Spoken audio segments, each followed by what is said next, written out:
Dios tiene un plan desde el principio hasta el final.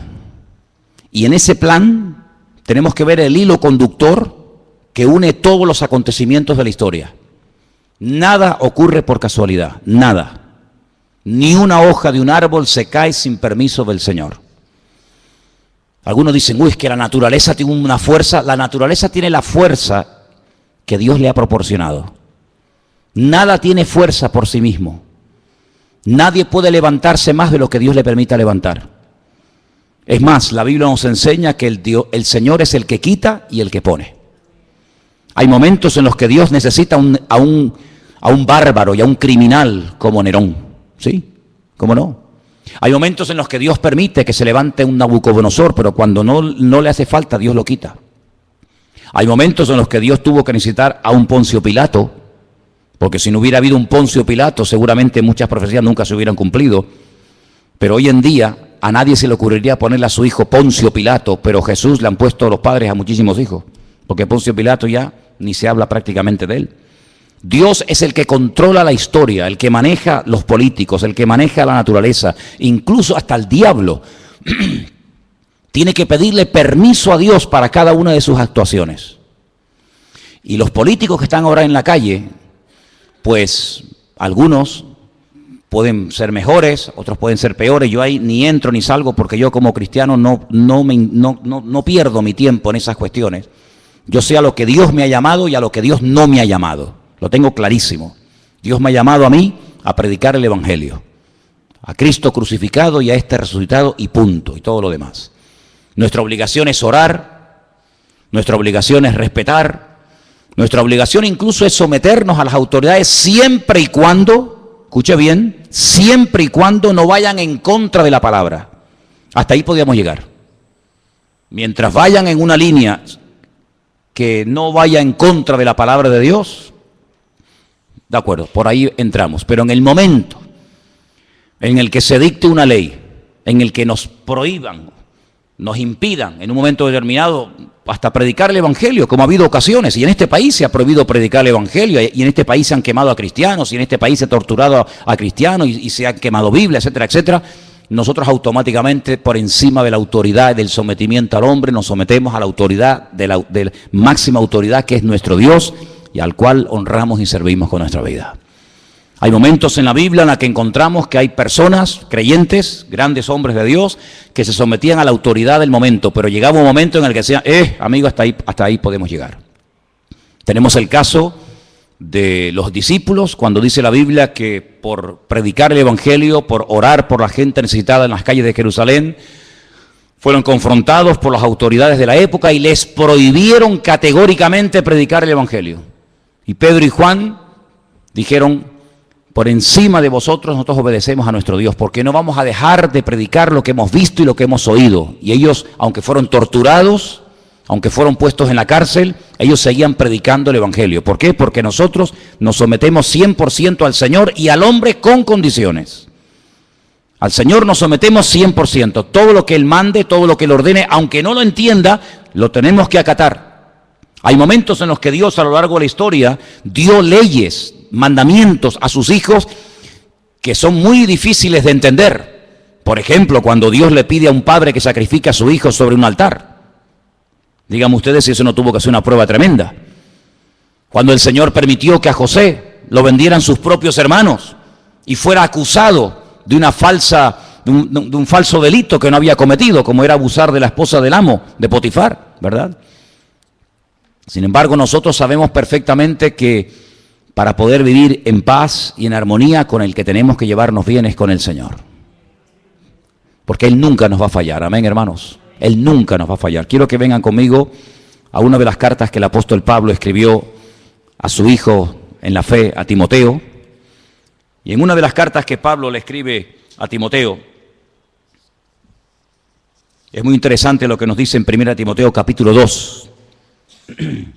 1 Timoteo capítulo 2 dice, verso 1, exhorto ante todo a que se hagan rogativas, oraciones, peticiones y acciones de gracias por todos los hombres. Esa es nuestra obligación, orar por todos los hombres, por los reyes y por todos los que están en eminencia, para que vivamos quieta y reposadamente en toda piedad y honestidad.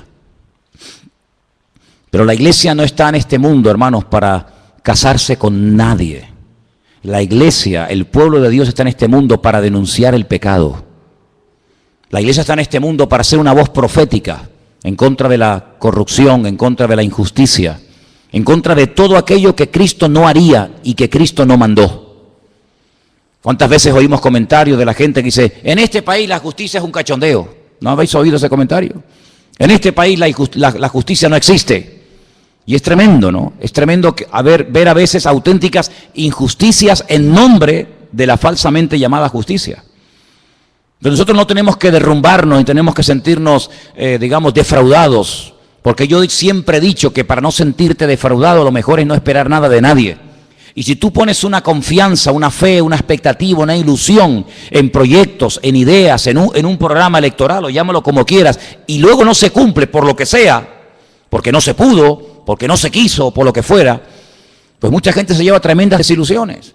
Y por eso muchas veces en los países el nivel de abstención de la gente que tenía que haber votado es enorme. ¿Por qué? Porque la gente está quemada. La gente pasa de todo.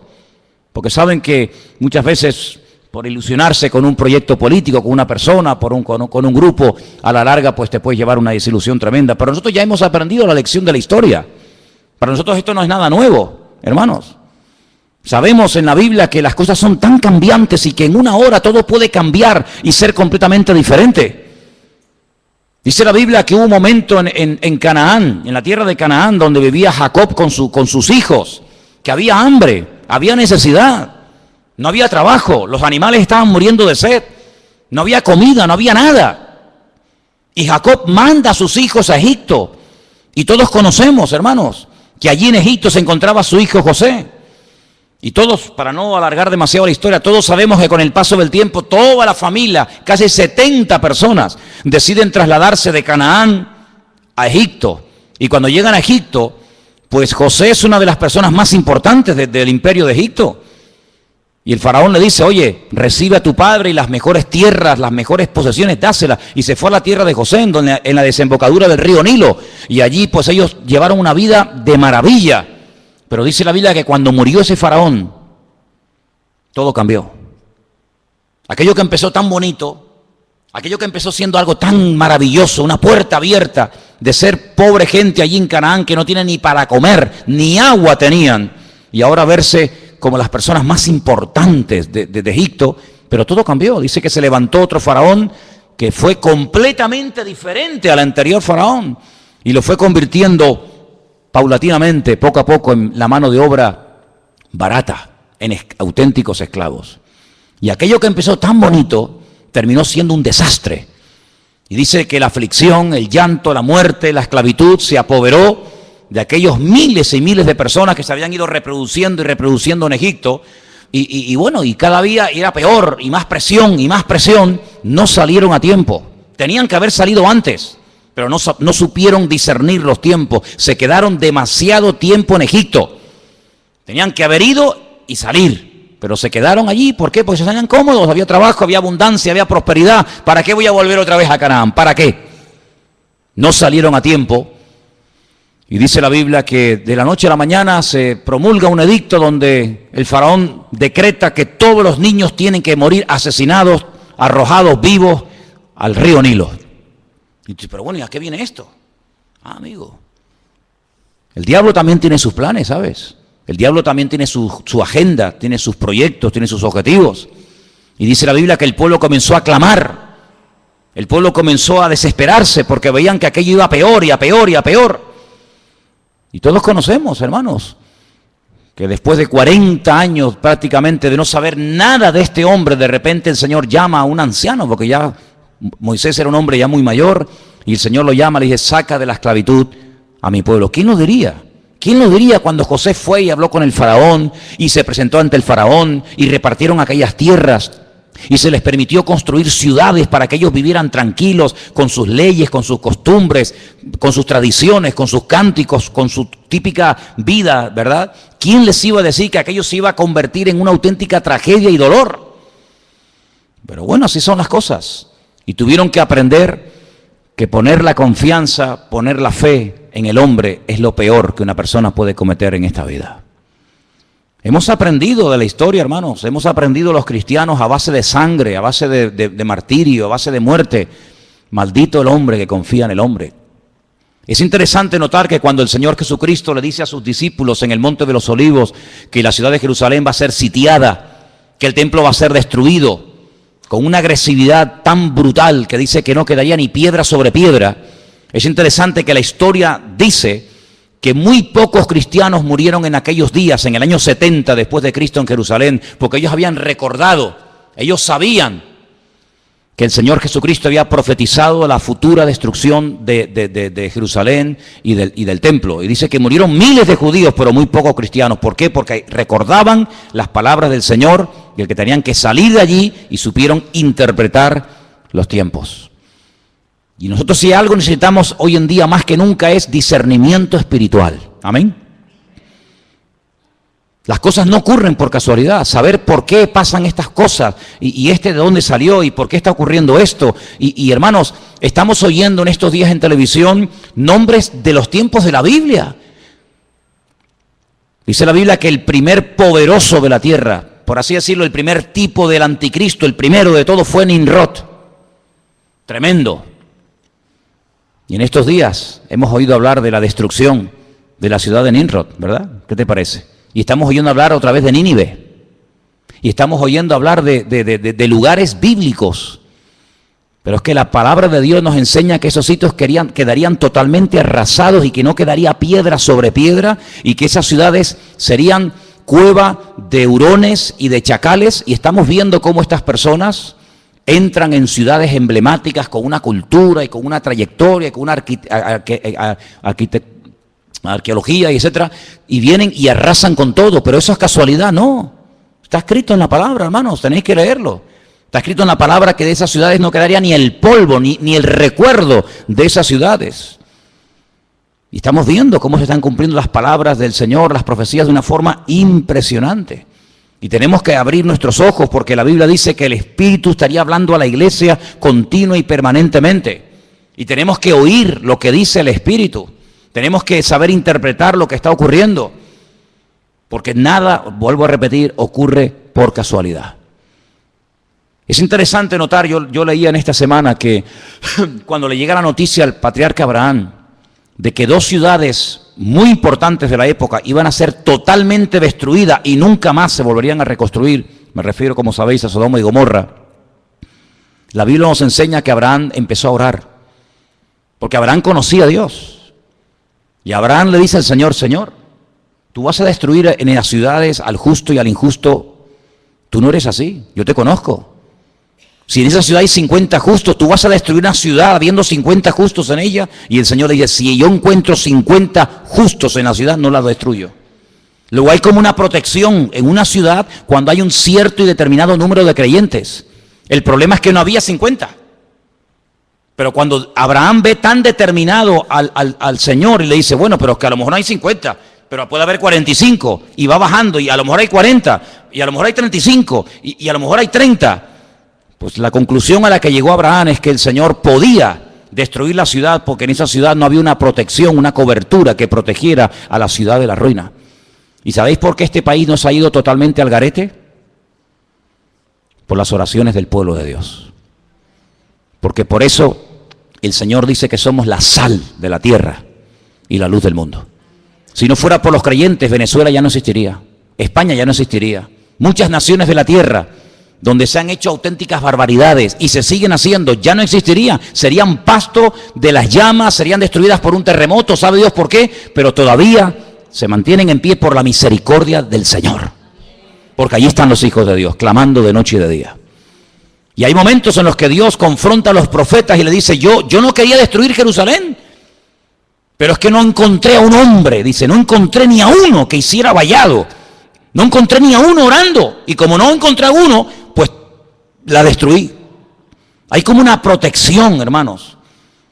Es interesante notar que cuando las tribus de Israel en el desierto reciben la orden de ir a tomar posesión de la tierra de Canaán, la Biblia nos enseña que Moisés mandó lo explicamos en su momento, no sé si os acordáis, que mandó a 12 exploradores. Yo expliqué que la palabra espías y la palabra exploradores en la Biblia es completamente diferente. Lamentablemente, cuando en nuestras Biblias en castellano se habla de los 12 que fueron a reconocer la tierra, dice los 12 espías, pero no aparece la palabra espías. Aparece la palabra exploradores. Y permítame que vuelva un poquito atrás. ¿Cuál es la diferencia? Pues es abismal. El espía entra ocultamente, secretamente, no quiere que lo descubran. La misma palabra dice, es un espía. Es lo que mandó Josué a la ciudad de Jericó. Entren tranquilamente, y mandó 2, lo mandó ahí a un montón de gente. ¿A dónde entraron? Pues a un sitio muy concurrido por gente, para no levantar sospechas, a una casa de prostitución, donde estaba Rahab, y allí ocultamente estuvieron y se escondieron, iban de espía. Los 12 mal llamados espías no eran así, eran exploradores que iban a reconocer la tierra. Una de las cosas que Moisés le dice, vayan y reconozcan la tierra si las ciudades están amuralladas o no. Porque si no están amuralladas, esta gente no nos tiene miedo.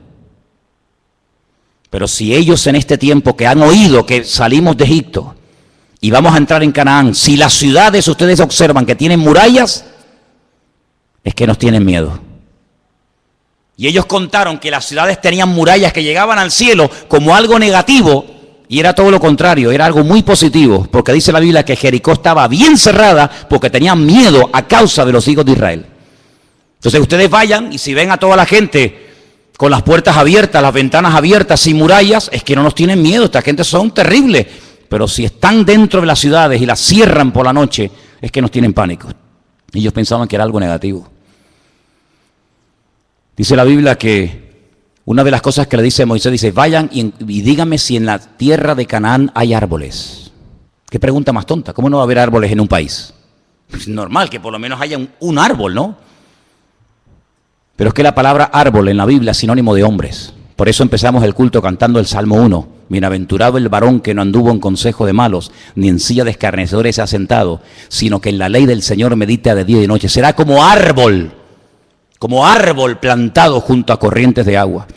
Porque Moisés sabía perfectamente que si en el país de Canaán había árboles, había personas arraigadas, cimentadas en la palabra, Canaán no podía ser tomada. No podía ser destruida, porque el creyente protege el lugar en el que vive. Aunque el vecino no se lo merezca, aunque la autoridad esté corrupta, por el hecho de haber presencia de creyentes, el Señor protege y bendice ese país. Así es. Pero cuando volvieron dijeron, sí, no vimos árboles, entonces podemos atacar y destruir el país. ¿Qué te parece? Así que tu presencia, mi presencia, la presencia de todos y cada uno de nosotros, protege a esta nación. Y lo que esta nación necesita realmente es un arrepentimiento genuino delante del Señor. Desde el rey hasta el último que quiere entrar, que hagan una convocatoria y que pidan perdón delante del Señor, porque ninguno de los políticos, ninguno de los que están en estos días hablando en televisión y se entran y salen y nos entrevistan, ninguno menciona la palabra Dios, perdón, arrepentimiento, Biblia, reconciliación, ninguno. ¿Cómo voy a poner mi confianza en un hombre que no habla de Dios para nada? Cambio, pero ¿quién puede producir cambios sino solamente el Señor? Porque los cambios que produce el hombre no me sirven, pero los cambios que produce el Señor permanecen para siempre. ¿Cuántos dicen amén? ¿Cómo podemos hablar de esperanza y de ilusiones y de una nueva expectativa? Pero ¿en base a qué? ¿En base a qué edificamos nuestra fe? ¿En base a qué esperamos algo nuevo? En base a las promesas de Dios. Dice que como las promesas de Dios son sí y amén en Cristo Jesús, nosotros esperamos cielo nuevo y tierra nueva. Pero tenemos la confianza en la base de la palabra de Dios. Pero ninguno menciona a Dios para nada. ¿Y cómo pretenden gobernar sin Dios cuando Él dijo, separados de mí, nada podéis hacer? ¿Cómo pretendemos llevar un país por el buen camino? ¿Cómo pretendemos llevar a la juventud de esta nación por el buen camino? ¿Cómo pretendemos que haya paz, que haya justicia, que haya reconciliación, que haya trabajo, que haya prosperidad sin Dios? Es lo que le dijo Satanás al Señor: si postrado me adorares, te daré todos los reinos de la tierra. Es pan sin Dios. Ya muchos propusieron pan sin Dios, ¿verdad? Pero nosotros solamente os digo algo, hermanos, tenemos que orar para que nuestra fe no decaiga en estos días, para que nuestra confianza esté puesta en el Señor.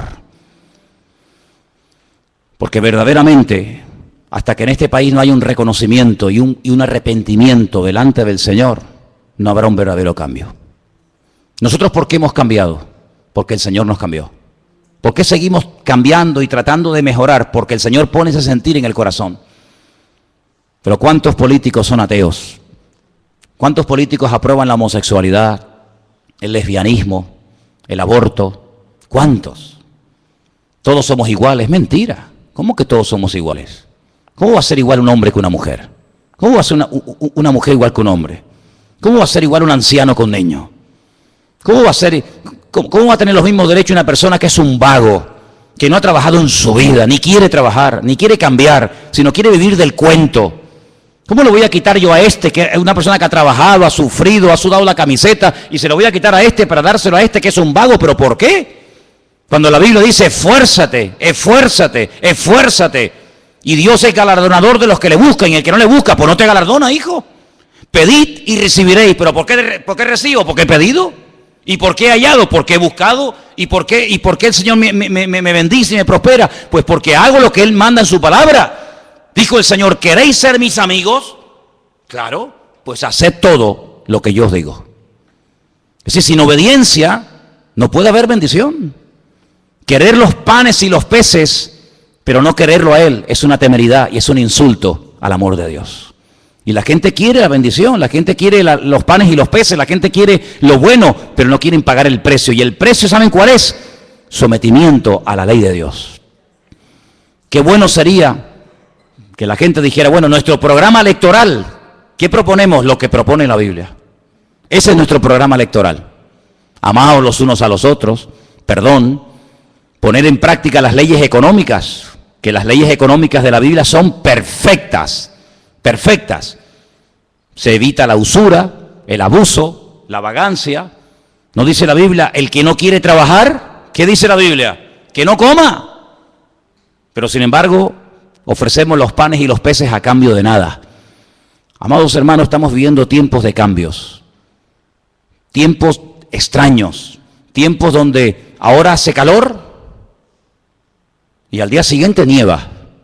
¿Pero cómo es posible que hoy estemos a 32 grados y mañana salga en televisión que en ese lugar donde estaban pasando ayer calor haya nevado y estén con sensación térmica de bajo cero?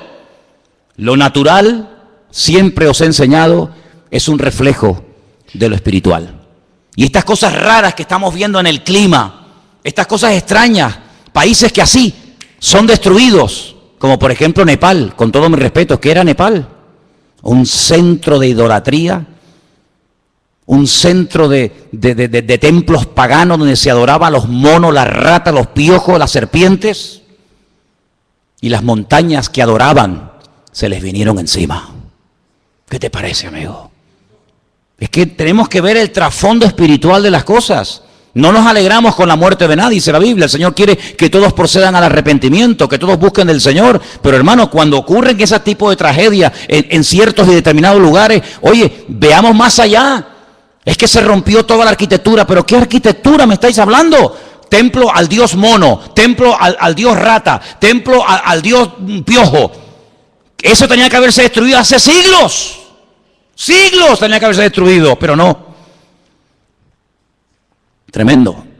Países que no han levantado cabeza, países que siempre han estado y estarán siempre en la miseria más absoluta. ¿Por qué? Porque le han dado las espaldas a Dios. Y los misioneros, lean la historia de la iglesia, y los misioneros que antaño iban a ese lugar a predicar el evangelio, los colgaban, los crucificaban, los empalaban, los quemaban, y así les ha ido.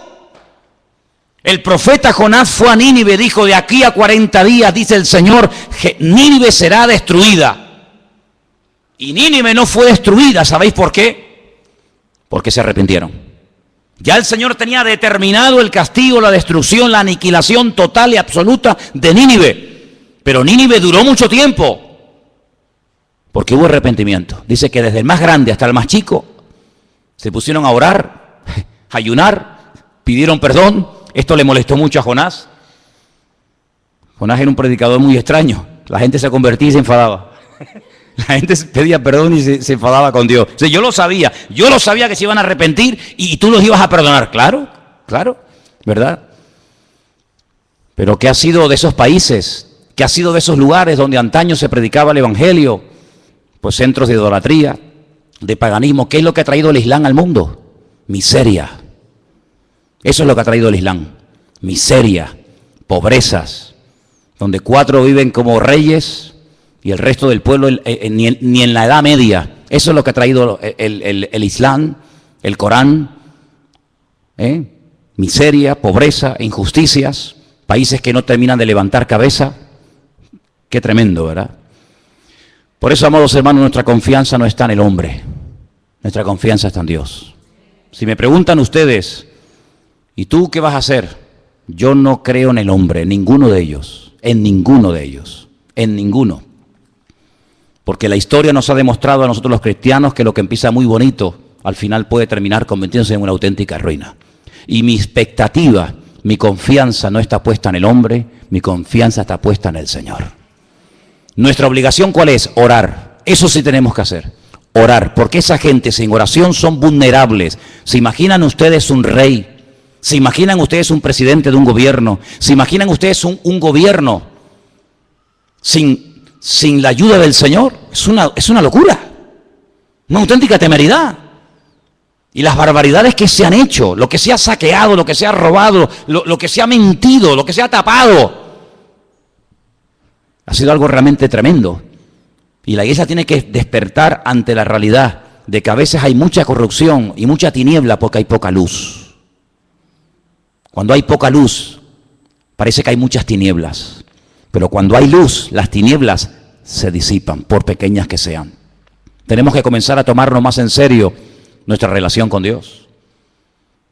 Tenemos que comenzar a orar más por esta nación para que el Señor verdaderamente ponga su mano y reconozcan que la única forma de llevar a este país a buen puerto es por la ayuda del Señor. Si no es por la ayuda del Señor, todos nosotros veremos con nuestros propios ojos cómo este país nunca levantará cabeza. Porque España, sinceramente, por la historia, España no merecía ni existir. Pero Dios ha tenido tanta misericordia y compasión de este país, pero porque en este país se ha derramado mucha sangre de hombres y mujeres que dieron su vida por Cristo. Cuando miramos al continente latinoamericano, desde prácticamente el sur de los Estados Unidos hasta la Patagonia, donde hay millones y millones y millones, docenas de países que hablan nuestro propio idioma, ¿verdad? Y la Biblia que utilizan es igual que la nuestra, pero ¿quién la tradujo? ¿Quién tradujo esa Biblia? Un hombre que se jugó la vida y un hombre que murió como un mártir por escribir la Biblia al idioma castellano. Y los que dieron su vida por introducir la Biblia en nuestro propio idioma para que nos llegara hasta el día de hoy, ni te imaginas, ni te imaginas. Y Dios ha tenido misericordia de este país, porque millones de personas han llegado a conocer la palabra de Dios, han llegado a servir al Señor, a predicar el Evangelio, a conocer la voluntad de Dios, porque alguien un día les tradujo la Biblia en su propio idioma. Y por eso Dios ha tenido misericordia. Pero si no fuera por esas cosas, realmente no nos mereceríamos absolutamente nada, porque los desastres que hemos hecho en el nombre de Dios han sido terroríficos, terroríficos. Por lo tanto, lo que tenemos que hacer es orar. Orar. Señor, pon tu mano. Toma las riendas de este país, Señor. Y ¿saben una cosa? La Biblia dice que cuando nos humillamos, Dios sana la tierra. Dice, si mi pueblo se humillare, invocare mi nombre, yo sanaré la tierra. Ya que no lo quieren hacer los que lo deberían de hacer, hagámoslo nosotros. Oremos al Señor, pidamos perdón al Señor por los pecados, pidamos al Señor misericordia. No nos estemos involucrando en batallas que no son nuestras batallas. Me llama mucho la atención cuando Pablo dice, yo he peleado, sí, pero la buena batalla, No la batalla, no, la buena batalla. Hay batallas que yo no las peleo, no me interesa, no son mi batalla, no son mi guerra. He peleado la buena batalla. Hay batallas que como te metas te matan. Mira Jonatán. Jonatán fue a la batalla, fue a la guerra, pero no tenía que estar allí. Era una guerra perdida de entrada.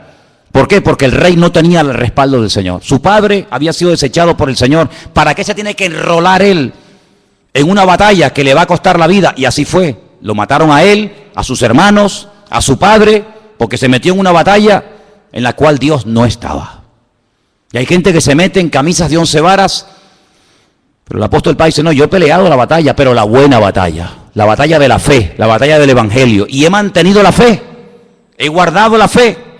Me dejaron solo, no estuvo nadie conmigo en mi primera defensa, pero el Señor estuvo conmigo, dice la Biblia.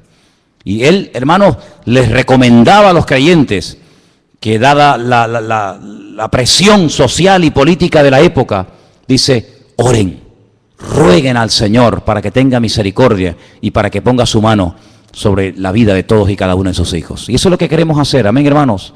Queremos orar para que no nos dejemos seducir, ni sorprender, ni entusiasmar por las promesas del hombre, sino por las promesas de Dios. Yo le digo a mucha gente y termino, si algunos tuvieran más fe en las promesas de Dios que en las promesas de los hombres, ¿qué tipo de creyente sería más diferente? Hay gente que tiene una fe a pie juntillas en lo que prometen, en lo que dicen, en lo que van a hacer, en lo que no van a hacer. Si tuvieras la misma fe en las promesas del Señor, madre mía, qué maravilla de creyente sería. Sería algo espectacular. Así que, amados hermanos, vamos a orar en esta noche. Cierra tus ojos ahí donde estás. Y vamos a pedirle al Señor que el Señor nos abra los ojos para que nos demos cuenta que el único que promete y cumple es nuestro Dios. Él promete cuidar de nuestros hijos mejor que cualquier educador o político. Él promete cuidar de nuestro presente y de nuestro futuro. Él promete sanar nuestras dolencias y enfermedades. Él promete abrirnos puertas cuando en esta vida todas las puertas por la edad o por lo que sea se nos cierran, pero Él abre puertas a sus hijos. Aleluya. Dice, yo volveré a derramar agua en el desierto. Yo volveré otra vez a hacer una cosa nueva que sorprenderá al mundo entero.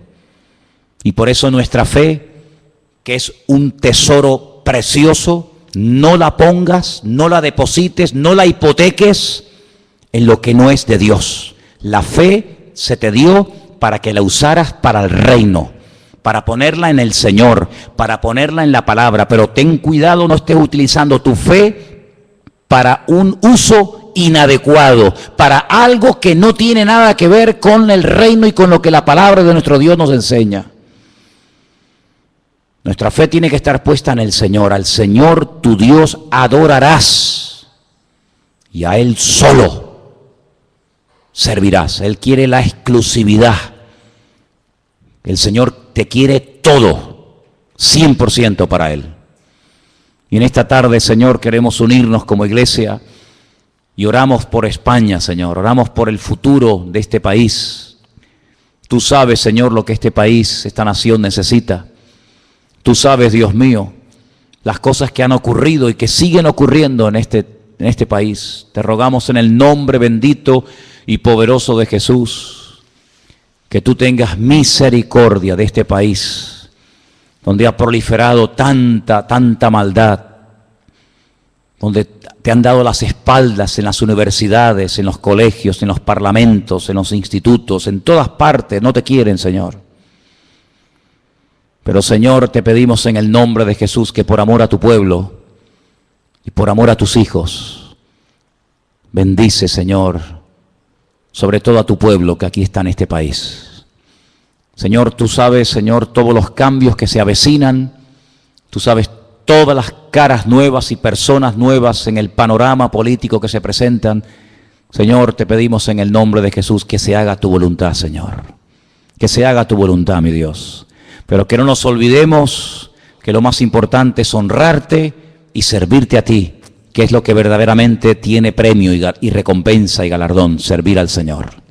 Que utilicemos nuestro tiempo, nuestros dones, nuestra energía, nuestros recursos para extender el reino de Dios y su justicia. Y que hablemos, Señor, que hablemos en contra de la injusticia, en contra de la muerte, en contra de todo eso, que tu iglesia abra la boca, que seamos valientes y digamos no al pecado, no a la muerte y sí a la vida. Aleluya.